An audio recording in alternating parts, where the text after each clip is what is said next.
we've gone to the schools and have asked them to identify students who would be taking the matriculation examination in 2 years' time, the brightest students.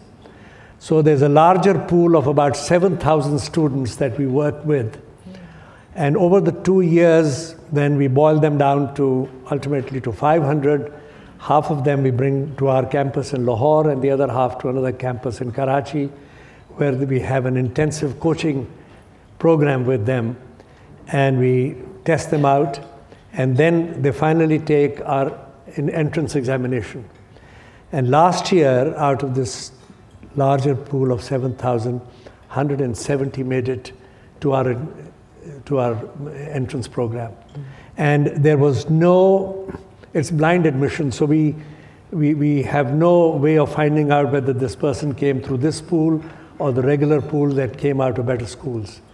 And today, out of a total student body of about 2,600, we have 270 people from the less privileged class. They are really the bottom of the pyramid. And to us, this is a very rewarding thing. So it's more than 10% yes. of the student body. Yeah. So to what extent is this, is higher education a vehicle both for kind of building the management class that'll be very much a part of economic development, but also a vehicle for broadening participation in the economy? So it's not just those who started with advantages. These are not just business school graduates. These are graduates from the undergraduate program, from our other schools like computer science, economics, law. And a couple of years ago, I was in Boston, and my granddaughter, she was working for Acumen in New York. She called me up and she said, "Grandpa, there's a boy at Cornell who wants to see you." So 2 days later, this young man turned up, and I didn't know whether he wanted money or what. And he said, "I'm the first person from the National Outreach Program who is at Cornell." So coming from that background, and the next day I was addressing some students at the Harvard Business School, and another young man walked up to me, and he said he was the second National Outreach Program student studying at the Kennedy School. So we have a number, I mean, these are very brilliant students. We hope that this university would serve as a new beginning for students that came there. It serve as a new beginning for higher education in Africa. And also we wanted the name to remind the future managers and the future students of this institution that they should see every day and every year as the beginning of the next thing, and never rest on their laurels. Mm-hmm. Now, you had come from Ghana to go to Swarthmore. You went to Swarthmore and went on to, you went straight on to Microsoft. Yes. You were doing wonderfully there. What made you go back home and make a commitment to your home country?